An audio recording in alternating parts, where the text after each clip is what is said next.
स्वाध्याय इयत्ता 9वी विषय इतिहास पाठ 5वा शैक्षणिक वाटचाल।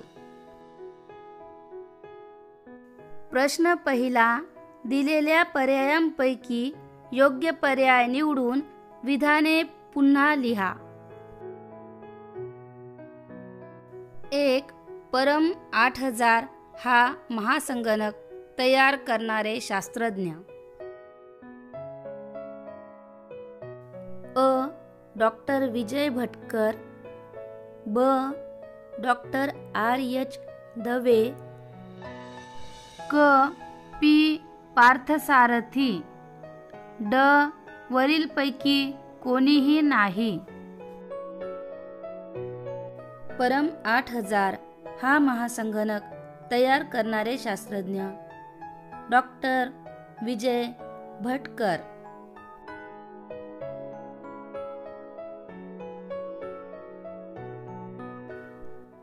2.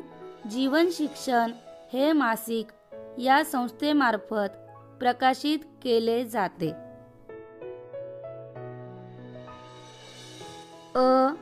बालभारती, ब. विद्या प्राधिकरण, क. विद्यापीठ शिक्षण आयोग, ड. महाराष्ट्र राज्य माध्यमिक व उच्च माध्यमिक शिक्षण मंडळ। जीवन शिक्षण हे मासिक विद्या प्राधिकरण या संस्थेमार्फत प्रकाशित केले जाते।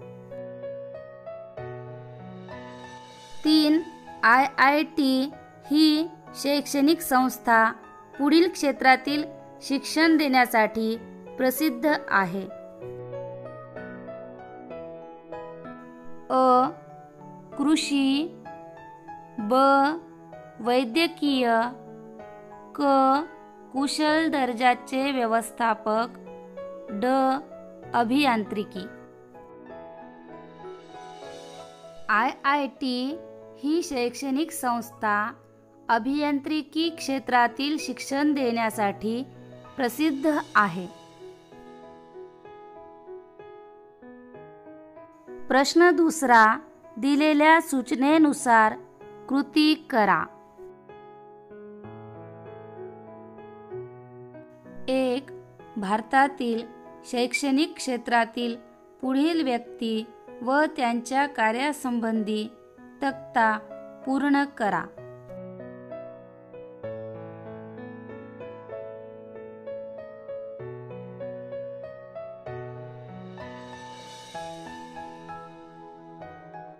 व्यक्ती, कार्य। व्यक्ती भारताचे पहिले शिक्षण मंत्री। कार्य विद्यापीठ शिक्षण आयोगाची नेमणूक। व्यक्ती डॉक्टर सर्वपल्ली राधाकृष्णन। कार्य विद्यापीठ शिक्षण आयोगाचे अध्यक्ष। व्यक्ती प्राध्यापक सय्यद राऊफ। कार्य अभ्यासक्रमाचा मसुदा तयार करणे। व्यक्ती अनुताई वाघ। कार्य कोसबाड प्रकल्प।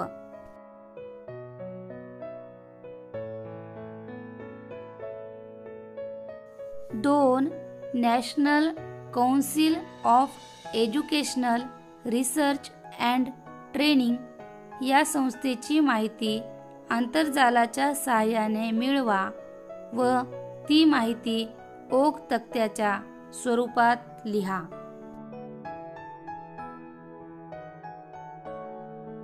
National council of educational research and training म्हणजेच राष्ट्रीय शिक्षण संशोधन आणि प्रशिक्षण परिषद NCERT ही भारत सरकारची सर्वोत्तम शैक्षणिक संस्था आहे। याचे मुख्यालय श्री अरविंद मार्ग, नवी दिल्ली येथे आहे। शालेय शैक्षणिक मुद्द्यावर केंद्र सरकारच्या मदतीसाठी इसवी सन 1961 मध्ये या परिषदेची स्थापना करण्यात आली. National council of educational research and training.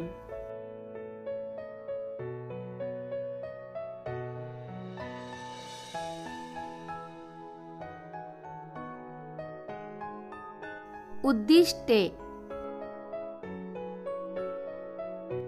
1.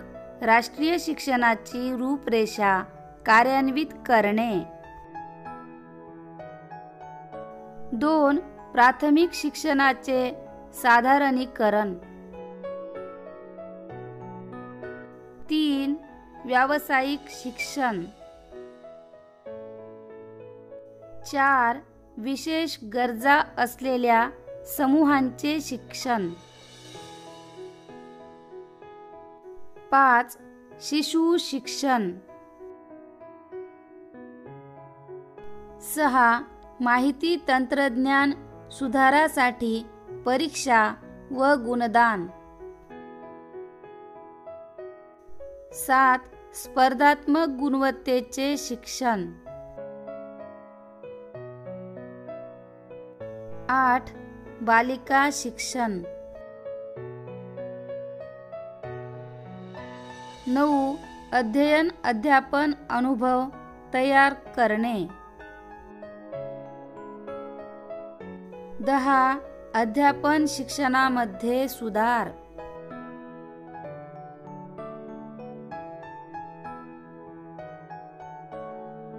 'विभाग' 1. पूर्व प्राथमिक व प्राथमिक शिक्षण विभाग. 2. विज्ञान व गणित विभाग. 3. प्रकाशन विभाग. 4. शैक्षणिक सर्वेक्षण विभाग. 5. शिक्षण प्रशिक्षण विभाग. 6. व्यवसाय मार्गदर्शन विभाग. 7. संशोधन विभाग. 8. शैक्षणिक व तंत्रज्ञान विभाग.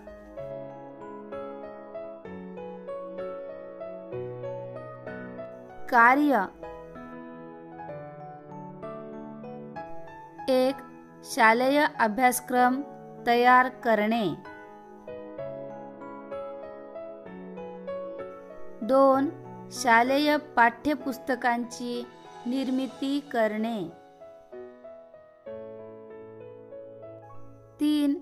शिक्षणासंदर्भात नियतकालिके व साहित्य प्रकाशित करणे. 4. शालेय शिक्षणातील सर्व शाळांमध्ये संशोधन कार्याला प्रोत्साहन देणे.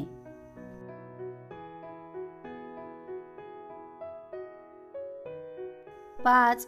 शैक्षणिक चर्चासत्रांचे व परिषदांचे आयोजन. 6. शिक्षकांचे प्रशिक्षण घेणे. 7.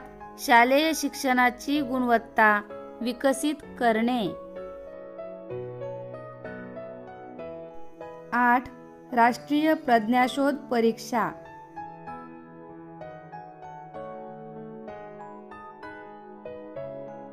प्रकाशन.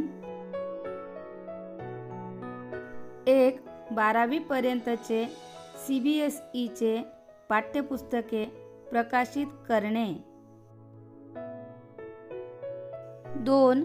अलाहाबाद, बंगळुरू, कोलकाता हे प्रकाशनाचे 3 केंद्रे आहेत. 3. प्रकाशन प्रामुख्याने इंग्रजी, हिंदी व उर्दू भाषेतून केले जाते.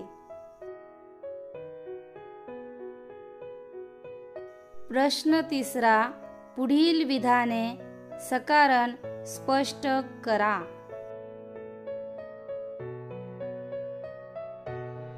1. जिल्हा प्राथमिक शिक्षण कार्यक्रम सुरू करण्यात आला. स्वातंत्र्योत्तर भारतातील सरकारसमोर निरक्षरता हे एक मोठे आव्हान होते. शिक्षण आणि शैक्षणिक सुविधा नव्हत्या. प्राथमिक शिक्षणाचा प्रसार व शैक्षणिक दर्जा वाढविणे आवश्यक होते.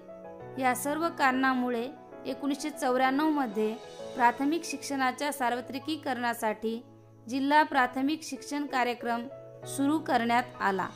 महाराष्ट्रासह 7 राज्यात हा उपक्रम सुरू झाला. प्राथमिक शाळेत मुलांची 100% उपस्थिती, विद्यार्थी गळती रोखणे, मुलींचे शिक्षण, दिव्यांगासाठी शिक्षण, प्राथमिक शिक्षणावर संशोधन व मूल्यमापन, पर्यायी शिक्षण, समाज जागृती इत्यादी उपक्रमांचा समावेश यात होतो. 2. NCERTची स्थापना करण्यात आली. केंद्र सरकारला शालेय शिक्षणाच्या बाबतीत सर्वंकष धोरणांसंदर्भात आणि शैक्षणिक योजनांच्या अंमलबजावणीत मदत करण्यासाठी NCERTची स्थापना करण्यात आली. शिक्षणविषयक संशोधन, विकास, प्रशिक्षण, विस्तार, शैक्षणिक कार्यक्रम, शालेय अभ्यासक्रम व पाठ्यपुस्तकांची पुनर्रचना यांची जबाबदारी NCERT सांभाळते.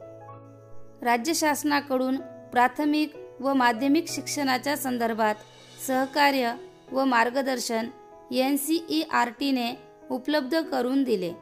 थोडक्यात सांगायचे म्हटले तर शिक्षणाचा दर्जा वाढविण्यासाठी व शिक्षणाचे सार्वत्रिकीकरण करण्यासाठी NCERTची स्थापना करण्यात आली. 3. भारतीय कृषी संशोधन संस्थेद्वारे शेतकऱ्यांना फायदा झाला. 1905 मध्ये भारतात कृषी क्षेत्रातील संशोधन संस्था सुरू झाली. 1958 मध्ये या संस्थेला विद्यापीठाचा दर्जा देण्यात आला. कृषी क्षेत्राचा विकास, संशोधन, सुसज्ज प्रयोगशाळा, मृदाशास्त्र, कृषीशास्त्र, आर्थिक वनस्पतीशास्त्र इत्यादी विभागाद्वारे या विद्यापीठाने विविध कार्य केले आणि करत आहे. गहू, कडधान्य, गळीताची पिके, भाजीपाला अशा अनेक गोष्टींवर या संस्थेने संशोधन केले. या संस्थेची सर्वात महत्त्वाची कामगिरी म्हणजे या संस्थेने एका वर्षात एकाहून अधिक पिके घेण्याच्या पद्धतींविषयी मूलभूत संशोधन केले आणि त्याचा फायदा अनेक शेतकऱ्यांना झाला.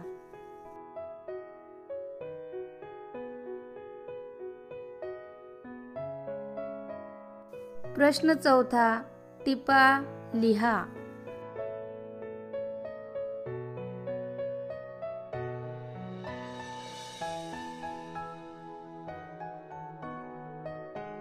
एक, इंदिरा गांधी राष्ट्रीय मुक्त विद्यापीठ. देशातील सर्वसामान्यांच्या घरात ज्ञानगंगा नेण्यासाठी इंदिरा गांधी राष्ट्रीय मुक्त विद्यापीठाची स्थापना करण्यात आली. 1974 मध्ये सरकारने पार्थसारथी यांच्या अध्यक्षतेखाली एक समिती नेमली. त्यांच्या सूचनांनुसार व शिफारशीनुसार 20 सप्टेंबर 1985 रोजी मुक्त विद्यापीठ आकारास आले. या मुक्त विद्यापीठात ज्यांना औपचारिक पद्धतीत महाविद्यालयीन शिक्षण घेता आले नाही त्यांना प्रवेशासाठी पात्रता, वय व अन्य अटींमध्ये सूट देण्यात आली. विद्यापीठाने 1990 मध्ये आकाशवाणी व दूरदर्शनच्या माध्यमातून दृकश्राव्य पद्धतीने दुरुस्त शिक्षण कार्यक्रम सुरू केला. या विद्यापीठाने विविध शाखांमधून 1000हून अधिक अभ्यासक्रम राबवले. देशात 58 प्रशिक्षण केंद्रे व परदेशात 41 केंद्रे स्थापन करून याच विद्यापीठाने सर्वांची शिक्षणाची सोय केली.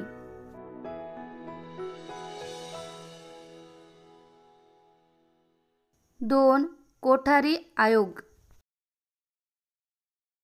1964 मध्ये डॉक्टर DS कोठारी यांच्या अध्यक्षतेखाली एक आयोग नेमण्यात आला.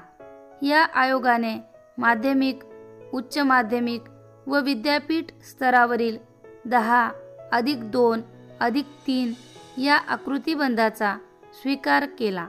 कोठारी आयोगाने शिक्षणाची एकच राष्ट्रीय पद्धत असावी, मातृभाषा हिंदी व इंग्रजी भाषांचा शिक्षणात समावेश करावा, शिक्षण तळापर्यंत झिरपण्यासाठी निरंतर शिक्षण, प्रौढ शिक्षण, पत्राद्वारे शिक्षण, मुक्त विद्यापीठ असे उपक्रम सुचवले.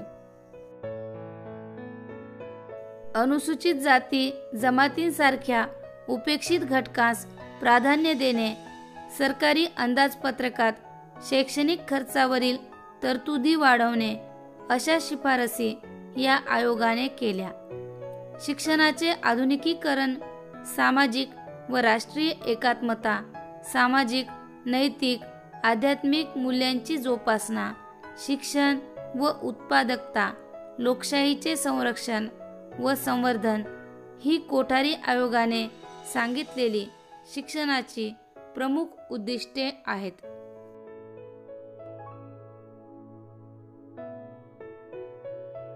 3. Bhabha atomic research centre. भारतात अणुविज्ञानाच्या संशोधनासाठी भारत सरकारने फंडामेंटल रिसर्च संस्थेची व अणुशक्ती मंडळाची स्थापना केली.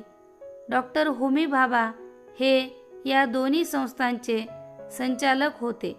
या संस्थेने nuclear physics, solid state physics इत्यादी विषयात मोलाचे संशोधन केले.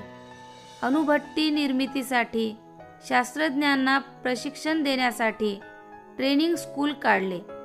अणुभट्ट्यांच्या माध्यमातून अणुविज्ञानाचा तसेच किरणोत्सारी पदार्थांची निर्मिती करून शेती, उद्योग व वैद्यकीय क्षेत्रात त्याचा उपयोग केला.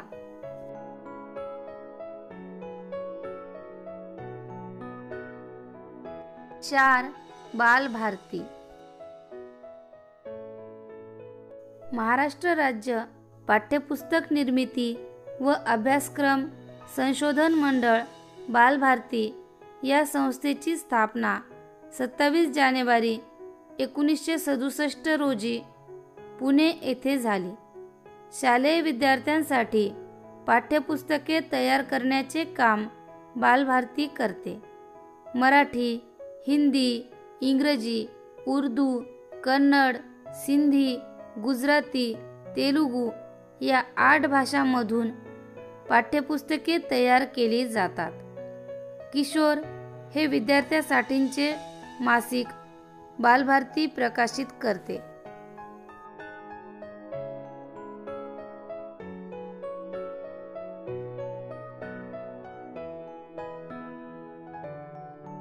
प्रश्न 5. पुढील प्रश्नांची सविस्तर उत्तरे लिहा.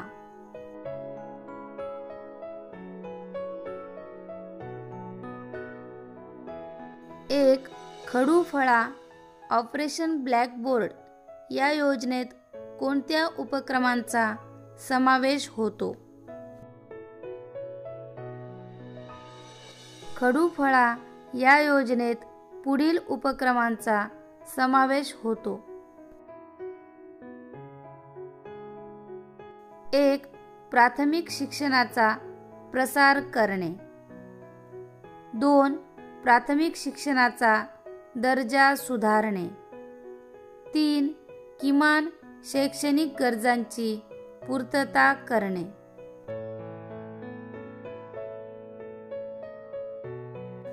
4.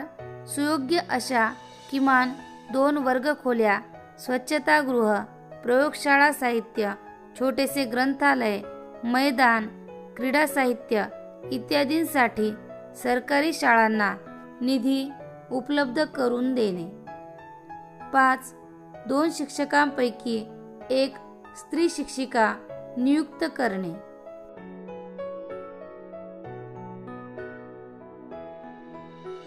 3. शेतीच्या विकासात कृषी विद्यालये, महाविद्यालये कोणती भूमिका बजावतात? कृषी विद्यालये अनेक प्रकारचे अभ्यासक्रम राबवतात. कृषी क्षेत्राचा विकास करण्यासाठी संशोधनावर भर देतात. एका वर्षात एकाहून अधिक पिके घेण्याच्या पद्धतींविषयी मूलभूत संशोधन केले जाते. सुसज्ज प्रयोगशाळा बांधून त्यात गहू, कडधान्ये, गळीताची पिके, भाजीपाला इत्यादींवर विविध प्रयोग केले जातात. या महाविद्यालयातून मृदाशास्त्र, कृषीशास्त्र, आर्थिक वनस्पतीशास्त्र इत्यादी विभागांद्वारे विविध अभ्यासक्रम राबवले जातात. अशा रीतीने शेतीच्या विकासात कृषी विद्यालये व महाविद्यालये आपली भूमिका बजावतात.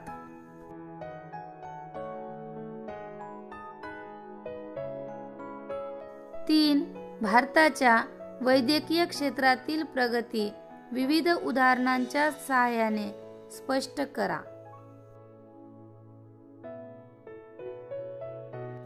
वैद्यकीय क्षेत्रातील संशोधनासाठी 1949 साली भारताच्या वैद्यकीय अनुसंधान परिषदेची स्थापना झाली. विविध रोगांवर संशोधन करणारे 26 केंद्र देशभरात सुरू झाले. या संस्थांच्या संशोधनामुळे क्षयरोगावर व कुष्ठरोगावर नियंत्रण मिळवणे शक्य झाले. वैद्यकीय शिक्षण व संशोधनाला चालना देण्यासाठी all India institute of medical sciences या संस्थेची स्थापना झाली. या संस्थेने वैद्यकीय पदवी व पदव्युत्तर महाविद्यालय स्थापन केले. सुसज्ज सार्वजनिक स्थळे सुरू केली. माफक दरात वैद्यकीय उपचार परिचारिकांसाठी प्रशिक्षण महाविद्यालय स्थापन केले. हृदयविकार, मेंदूविकार व नेत्रविकार यावरील उपचारांसाठी स्पेशालिटी केंद्रे सुरू केली.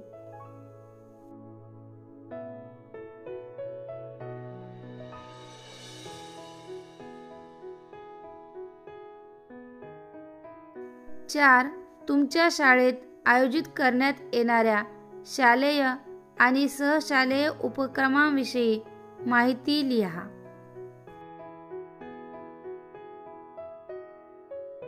आमच्या शाळेत शैक्षणिक सहल, बाजारभेट, पाणी शुद्धीकरण केंद्रास भेट, वीज निर्मिती केंद्रास भेट, परिसरात असणाऱ्या लघु उद्योग व कारखान्यास भेट, प्राचीन वस्तू संग्रहालय व वास्तूस भेट, तसेच शाळेत निवडणूक घेऊन मंत्रिमंडळ स्थापन करून विविध मंत्र्यांची नेमणूक करणे व त्यानुसार शाळेतील विविध सांस्कृतिक कार्यक्रम व उपक्रम राबविणे, वृक्षारोपण व वृक्ष संवर्धन करणे, उन्हाळ्यात प्राणी व पक्ष्यांसाठी पाणपोई चालवणे, गाडगेबाबा जयंतीच्या दिवशी संपूर्ण गाव झाडून स्वच्छ करणे व विविध मार्गांनी गावकऱ्यांना स्वच्छतेचे महत्त्व पटवून देणे, विविध सामाजिक बदलांसाठी प्रभात फेरी, एकांकिका, भाषणे इत्यादींद्वारा समाज जागृती करणे, नैसर्गिक संकटात अडकल्यांना प्रत्यक्ष किंवा अप्रत्यक्षरित्या मदत करणे इत्यादी विविध शालेय आणि सहशालेय उपक्रम आमच्या शाळेत राबविले जातात.